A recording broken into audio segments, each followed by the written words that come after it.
Hello guys, welcome back to my channel. It's your girl Star Flames. In this video we're gonna talk about Sean Diddy Combs being sued by a woman who claimed that Diddy assaulted her after Tupac murdered this. Now let's get into it. As you guys know, Sean Diddy Combs has been arrested. He was arrested on September 16th on racketeering charges, human trafficking, and sex trafficking. And before Sean Diddy Combs' arrest, we saw him being hit with numerous lawsuits.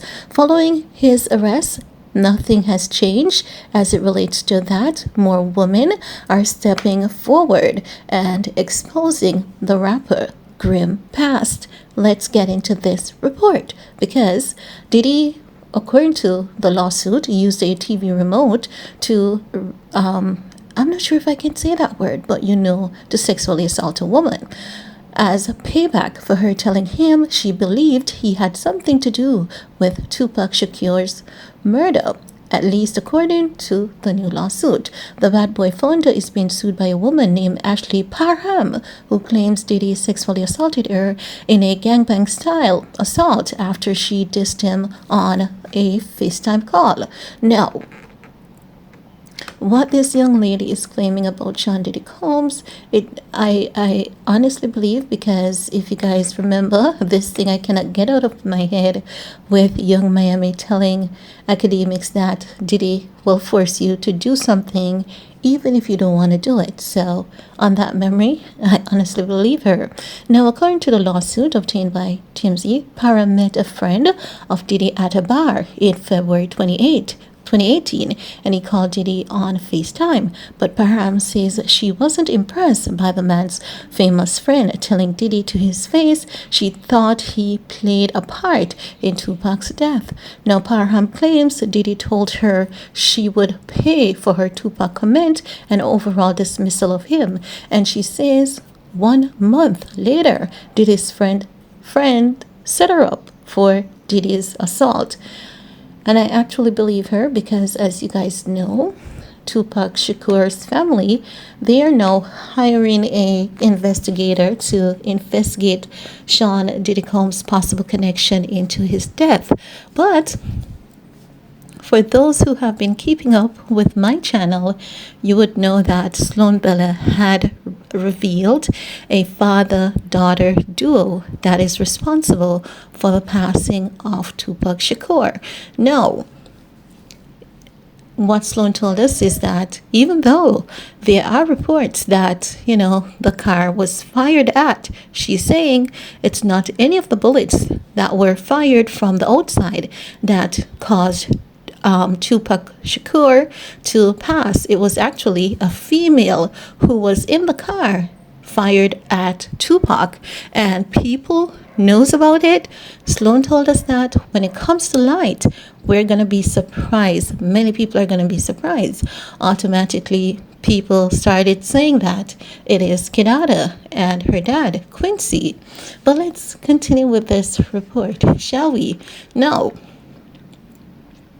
in her suit, Parham says the man she met at the bar invited her over to his Orinda, California home, and when she was there, Diddy showed up and told her she thought she would never see him in person. She says Diddy held a knife to the side of her face and told her he would give her a Glasgow smile in retaliation for her Tupac comments.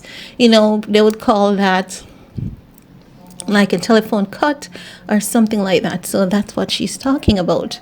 Now, Parham claims Diddy top consultant Christina Karam was there too, and KK told Diddy not to cut Parham's face because they could sell her to potential clients for sex.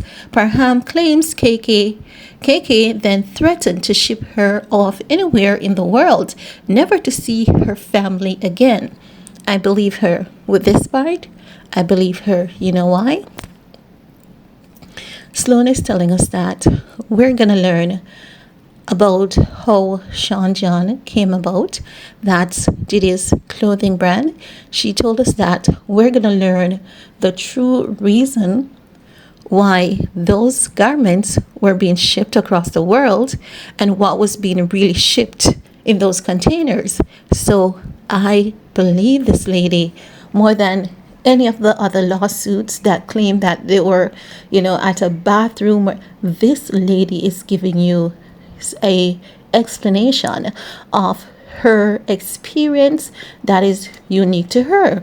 She's telling us how she was set up, and everything that she's telling us, it's nothing that sounds, far-fetched. If you're really checking the details, if you're checking the logics of it, this latest story actually checks out. But let us continue, shall we? Now, in the docs, Parham claims Diddy took off her clothes, removed the knife from her face, and then got a bottle of liquid from a large fanny pack and covered her body in a liquid substance. She says Diddy and KK tried to insert something into her vagina that they refer to as an IUD, but it malfunctioned, and then Diddy picked up a TV remote and violently inserted it into her vagina, using the remote to violently assault her. And I guess we've been hearing about these liquids a lot. And as I've been saying, guys, I do believe that there are horrific cases out there that are not being brought forward.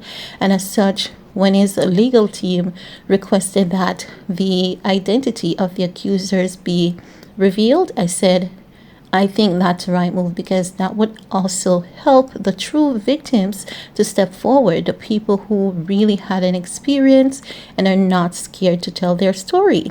Now, she further states, let's continue. She further states that after the alleged gangbang style assault, Parham claims Diddy and his buddies left her limped body inside the home as they went in the backyard to smoke weed and cigarette. She says when she finally regained her bodily function, she grabbed a knife and an oversized shirt and then tried to leave, but had to get past Diddy to reach the exit. She says she confronted Diddy, who she says was surprised to see her walking because he had given her enough drugs to take out a horse. Whoa, that's a lot. Now, Parham claims Diddy told her he hadn't had any I think it's ass that tight in a while, and offered her money and told her to say everything was consensual. Parham says she refused and threatened to go to the cops, with Diddy telling her no one would believe her, and if she told anyone, he would harm her family.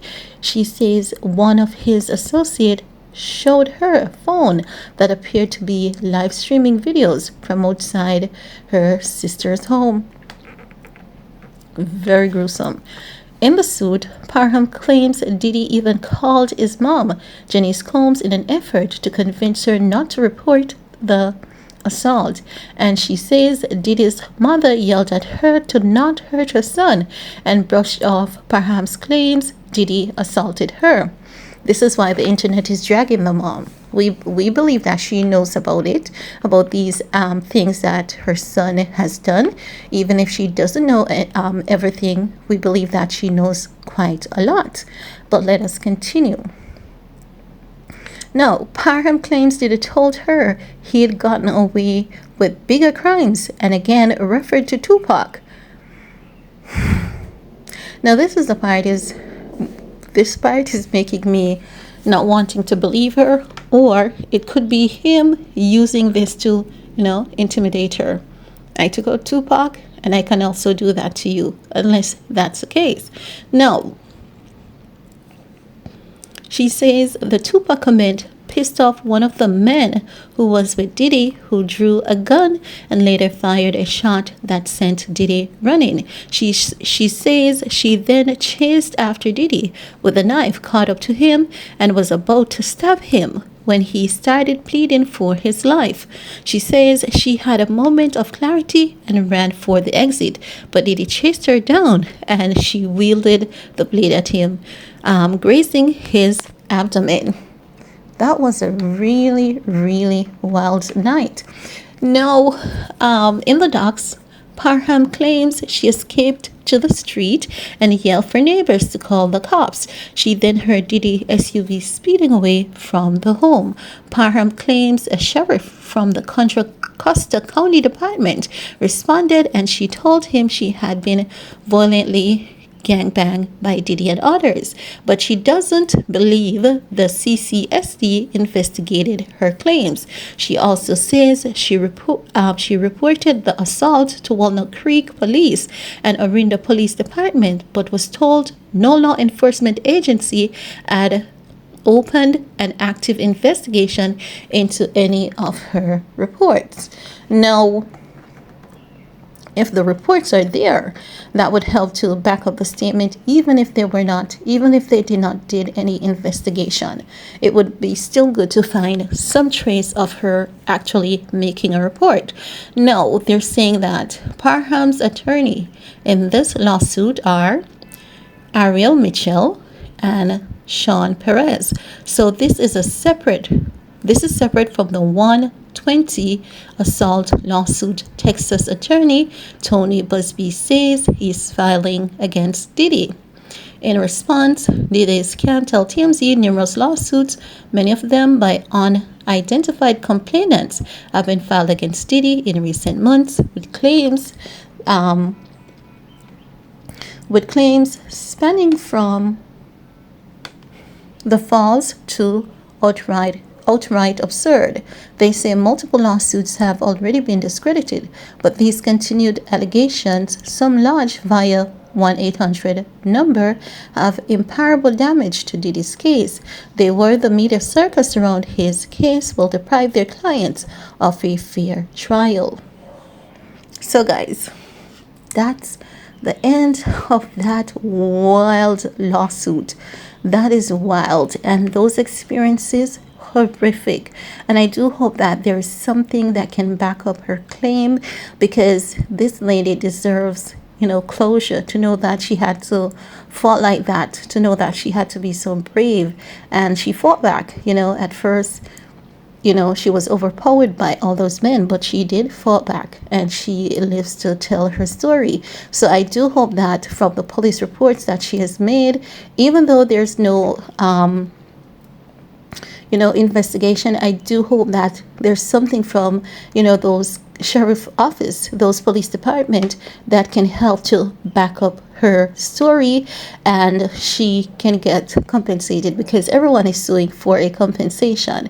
And when there's an actual case, I do believe that the individual should get the settlement that they're asking for, and a proper investigation be carried out into that matter. But that's all I have to share with you guys. Let me know what are your thoughts. While you're at it, give this video a big thumbs up, share if you care, stay safe, and see you guys later. Bye guys.